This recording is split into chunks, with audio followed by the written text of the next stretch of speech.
Hello guys, welcome back to Kahaniyan Hindi 2.0 channel. आज मैं आपके लिए कहानी लेकर आया हूँ जिसका नाम है सबसे ज़्यादा पुण्य। ये कहानी बेताल पचीसी की तीसरी कहानी है। यदि आप हमारे चैनल पर नए हैं तो हमारे चैनल को लाइक और सब्सक्राइब करना मत भूलें। तो चलिए हम अपनी कहानी की ओर चलते हैं। बर्गमान नगर में रूपसेन नाम का एक राजा राज करता था। एक दिन उसके यहाँ वीरवार नाम का एक राजदूत नौकरी के लिए आया। राजा ने उसे पूछा कि उसे खर्च के लिए क्या चाहिए। उसने जवाब दिया, 1000 तोला सोना। सुनकर सबको बड़ा आश्चर्य हुआ।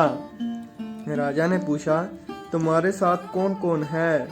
उसने जवाब दिया, मेरी स्त्री, बेटा और बेटी। राजा को और भी अचंभा हुआ, आखिर 4 जने इतने धन का क्या करेंगे? फिर उसने उसकी बात मान ली।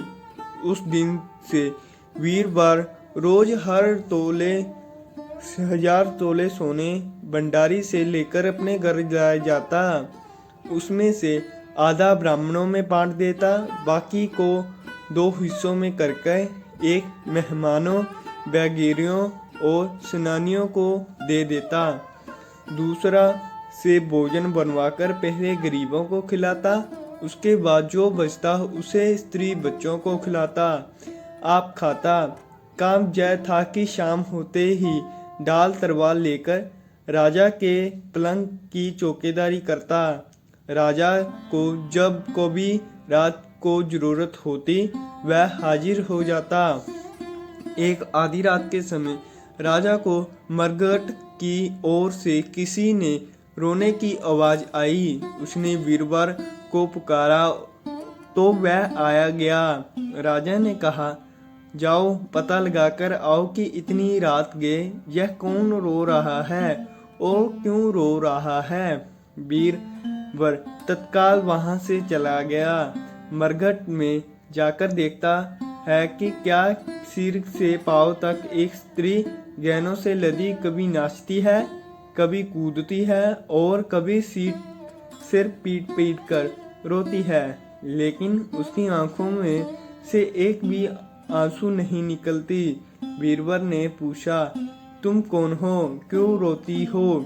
उसने कहा, मैं राजलक्ष्मी हूँ। रोती इसलिए हूँ कि राजा विक्रम के घर में खोटे काम होते हैं, इसलिए वह दरिद्रता का डेरा पड़ने वाला है। मैं वहां से चली जाऊंगी और राजा दुखी होकर 1 महीने में मर जाएगा।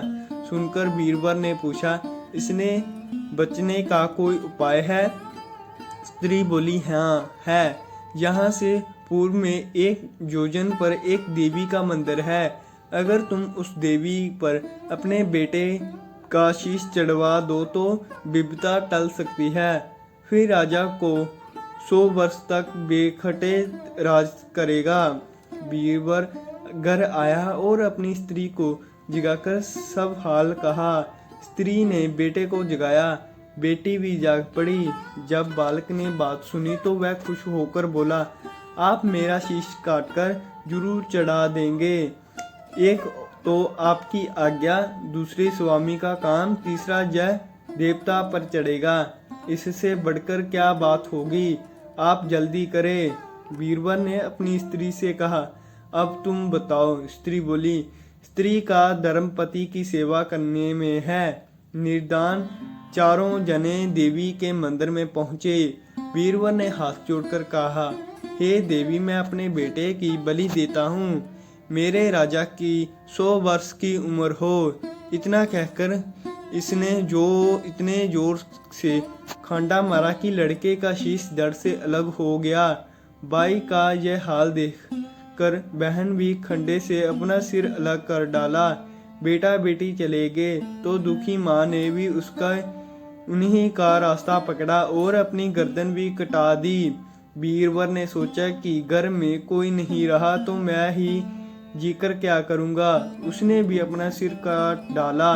राजा को जब जय मालूम हुआ तो वह वहां आया। उसने बड़ा दुख हुआ कि उसके लिए 4 प्राणियों की जान चली गई। वह सोचने लगा कि ऐसा राज करने से धिक्कार है।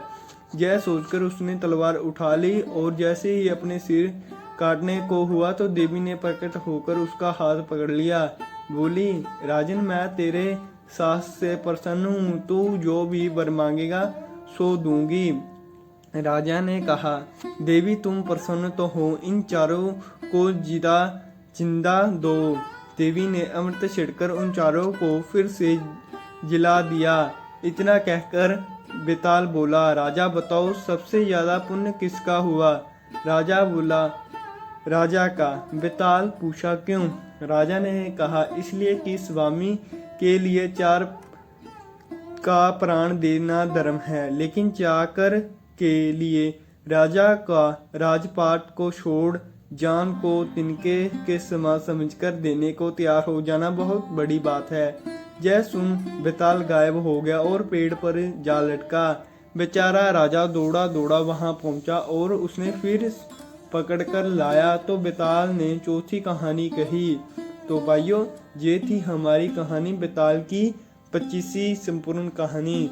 तो अगर आप सभी को हमारी ये कहानी अच्छी लगी हो तो हमारे चैनल को कृपया करके सब्सक्राइब और हमारी वीडियो को लाइक करना मत भूलें, ताकि आपको हमारी इसी प्रकार की कहानियाँ का अपडेट्स मिलता रहे। धन्यवाद आप सबका हमारी कहानी सुनने के लिए।